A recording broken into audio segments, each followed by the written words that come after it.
Buonasera, con oggi partiamo con un nuovo spazio che si apre su Telefriuli in cui si illustra l'attività del gruppo consigliare del Partito Democratico in Consiglio regionale, quello che fanno i consiglieri a livello di attività legislativa per i cittadini, per le imprese, perché questo territorio, il Friuli Venezia Giulia, si sviluppi e cresca. Iniziamo questo percorso che appunto ci vedrà ogni settimana in questo spazio serale con un approfondimento di un tema che in questi anni è stato cruciale, un tema che è quello del lavoro che dal 2013, quando questo Consiglio regionale ha iniziato la sua attività insieme alla Giunta regionale con questa maggioranza, e lo facciamo con il consigliere regionale del PD Ennio Agnola, vicepresidente della seconda commissione, che è appunto la commissione competente che si occupa tra le altre cose di imprese e di lavoro. Agnola, quindi, dopo 4 anni di legislatura, a che punto siamo sul tema lavoro e sul tema imprese? Grazie, tanto buonasera a tutti. Possiamo dire che il tema del lavoro è fondamentale. Io faccio solo un esempio, cosa vuol dire avere un posto di lavoro e non averlo, considerando anche proprio l'esito per quanto riguarda direttamente il funzionamento di questa regione. Noi nell'ambito dei rapporti con lo Stato abbiamo diritto di trattenere in regione il 60% dell'IRPEF, compresa quella versata attraverso i datori di lavoro a carico dei dipendenti. Uno stipendio medio porta a una trattenuta IRPEF sui 4.000 euro circa. Il 60%, si sta poco a fare il calcolo qual è, se questa persona perde il suo posto di lavoro, noi non solo non abbiamo più questo 60% di 4.000 euro, ma dovremo investire risorse regionali proprie per sostenerlo nei diversi percorsi che in questa regione sono assicurati per chi perde il lavoro. Quindi rendiamoci conto in termini economici, ma senza parlare di quelli morali e personali, di quanto sia fondamentale in questa regione avere un lavoro sicuro e un lavoro all'interno di un'economia che funziona. Quindi gli sforzi sono stati orientati sin dall'inizio, da una parte le grandi riforme, sanità, enti locali, perché quelle attengono il funzionamento della regione in sé, e dall'altra parte invece le politiche sull'economia per creare posti di lavoro, proteggere quelli che ci sono attraverso essenzialmente il sistema del sostegno all'economia. Andiamo più nel concreto, 4 anni quasi di governo, siamo a gennaio, a dicembre avete votato la legge di stabilità, la vecchia finanziaria per il 2017, con la quale vengono distribuite su diversi fronti varie risorse. Stanziare risorse a favore del lavoro, che cosa significa? Ecco, innanzitutto quando si fa la finanziaria si collocano le risorse. Affinché le risorse siano utilmente utilizzate, bisogna che prima siano state costruite delle regole che consentono di utilizzare le risorse, perché noi siamo presenti tuttora in un'economia con risorse ridotte, per cui l'obiettivo è quello di non buttare soldi, come si diceva un tempo, a pioggia. Non perché qualsiasi risorsa che arriva in mano ai cittadini sia sgradita, ma perché abbiamo l'obbligo di metterla in condizione di dare dei risultati concreti. Quindi cosa succede? Noi in materia di lavoro abbiamo riformato profondamente tutto il sistema. Per lavoro si intende in questo caso il welfare, il sostegno ai disoccupati, alle persone che rimangono senza lavoro, chi è alla ricerca di lavoro, chi esce dal mondo della scuola che va verso il mondo del lavoro, e lì ci sono una serie di misure. Poi noi abbiamo e su questo aspetto abbiamo rivisitato completamente questo sistema negli anni precedenti. Per quanto riguarda invece il sostegno alle imprese, noi abbiamo fatto un provvedimento all'inizio del 2015, portato a termine dopo un grande lavoro di studio, che si chiama Rilancio Impresa, nella quale noi abbiamo individuato sia strumenti operativi all'interno della regione, sia quelli sono i settori in cui intervenire con più forza, quelli in cui l'intervento pubblico con le sue risorse può generare i migliori e maggiori risultati. Un cittadino, un'impresa, dove può reperire in maniera veloce e anche facile delle prime informazioni su che cosa gli può servire o su che cosa può utilizzare a favore della propria attività?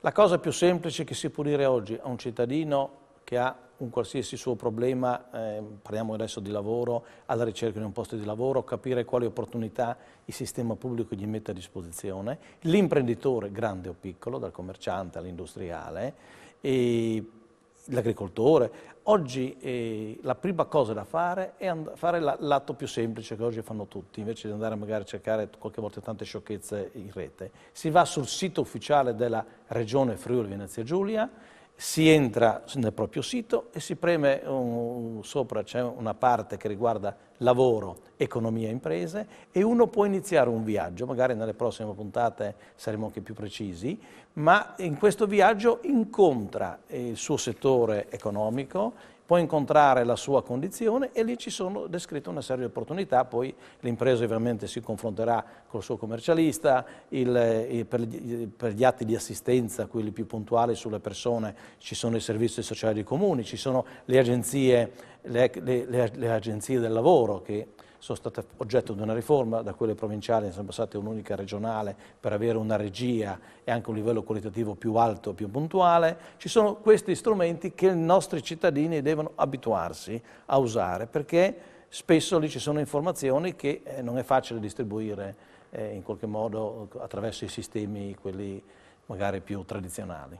Agnola, chi traina l'economia, lo abbiamo già detto e lo si sa, sono le imprese che sono le prime ad essere in difficoltà, sono le prime in momenti di crisi a sentire appunto quanto la mancanza di lavoro si faccia sentire, imprese che poi danno da lavorare alle nostre famiglie. Quindi le prime ad essere aiutate verosimilmente sono proprio queste imprese di cui il nostro territorio è ricco, imprese medio-grandi e piccole, ma anche microimprese. La Regione concretamente che atti, mi faccia qualche esempio di che cosa fa la Regione concretamente per aiutare queste imprese a sopravvivere banalmente?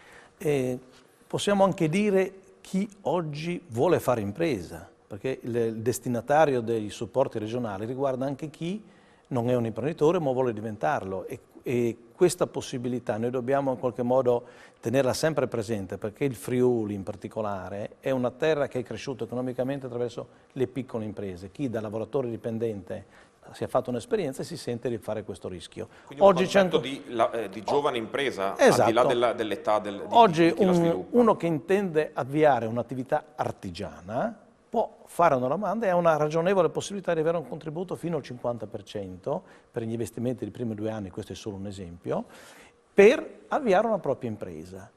E questo è il livello più basso. Poi partiamo del livello più alto, ci sono per le grandi aziende, perché ne abbiamo sostenuto, per esempio abbiamo fatto un intervento che è andato direttamente nella precedente annata, per esempio sulla Zanussi, abbiamo fatto un provvedimento specifico solo sulle grandi industrie. Lì dove ci sono grandi numeri di imprenditori abbiamo appena sviluppato un bando sull'innovazione tecnologica, perché oggi le grandi imprese hanno bisogno di ammodernarsi dal punto di vista dell'innovazione tecnologica per reggere la competizione. E su questi sono i contributi a fondo perso che generalmente i telespettatori hanno più interesse, ma dobbiamo avere anche molta importanza per i finanziamenti, che sono quelli prestiti agevolati sia per fare investimenti come in questo caso, ma anche per esempio per consolidare le proprie passività, per far fronte ai debiti che uno ha e che fa fatica. Ci sono strumenti molto interessanti che sono quelli: io ho una serie di debiti e faccio fatica a far fronte. Con l'intervento della Regione li metto tutti insieme, faccio un nuovo mutuo e posso restituire un po' alla volta, recupero liquidità, e la Regione cosa fa in questo caso? Non solo dà un contributo in conto interessi, che oggi non è chissà che visto i tassi bassi, ma aiuta ad avere le garanzie per fare il prestito, perché oggi questo vale anche per chi fa una casa o pensa di comprarla, la possibilità di avere un prestito in cui le sue garanzie non sono sufficienti, arrivano anche quelle della Regione per consentire che questo possa avvenire. Ecco, visto che ha citato la casa, faccio direttamente un collegamento sul settore dell'edilizia. Ci sono stati diversi interventi della Regione che ha legiferato in più di un'occasione, quindi si è messo a mano al settore dell'impresa e al settore diciamo più sociale, che rientra invece più nel welfare. Ci può spiegare? Ma guardi, il dato che riguarda l'edilizia. L'edilizia è un settore storico che si è sviluppato al meglio con la ricostruzione, poi ha avuto diverse crisi. Ed è uno di quelli che soffre di più. Esatto, e quindi quando noi con risorse pubbliche interveniamo sul settore della casa, andiamo incontro ovviamente al cittadino che ha l'esigenza di farsi una casa, costruire una casa, ristrutturare la propria casa, aggiornarla. E parla anche di edilizia sovvenzionata in questo caso. E nello stesso tempo noi andiamo volentieri in quella direzione perché sosteniamo la nostra edilizia, che è un'edilizia che ha registrato anche nell'anno precedente perdite importanti di aziende storiche, questo è un danno gravissimo. E nello stesso tempo cosa succede? Noi andiamo in questi settori sulla casa con l'edilizia scolastica, sulla casa, dicevo prima, sia sulla costruzione e riparazione della prima casa, sia sul provvedimento sul riuso. Sono tutte operazioni da decine di milioni di euro che intervengono e quelle sono quelle più preziose perché la Regione mette la sua parte e il cittadino mette la sua parte. Riuso vuol dire non consumare altro suolo ma utilizzare l'esistente e anche lì lavorano le imprese. Sì, noi abbiamo fatto una scelta coraggiosa perché bisogna avere un po' di coraggio nelle cose che si fanno. Abbiamo deciso di sostenere il recupero di fabbricati non utilizzati, anche se non sono quelli della prima casa, per cui c'è un provvedimento a parte, perché ci interessa due cose, dal lavoro all'edilizia e recuperare il patrimonio edilizio oggi scadente e abbandonato, perché quello diventa una difficoltà per i nostri paesi che spesso, soprattutto nelle periferie, nei piccoli paesi, i nostri luoghi sono devastati e rovinati da un'edilizia, da fabbricati abbandonati lasciati a se stessi. Poi volevo solo ricordare in chiusura, ci sono degli interventi che guardano non solo alle imprese ma anche ai cittadini, lavori socialmente utili, lavori di pubblica utilità, sui quali anche con questa finanziaria la Regione ha stanziato una serie di fondi, 14 milioni circa, questo per andare a coprire anche, diciamo, la parte del welfare. Noi purtroppo abbiamo finito il tempo a nostra disposizione, ringrazio il consigliere regionale del PD Ennio Agnola, ringrazio tutti i telespettatori che hanno pazientemente assistito a questa trasmissione, spero che sia stata utile, l'appuntamento è alla prossima settimana, stessa canale, stessa ora. Grazie.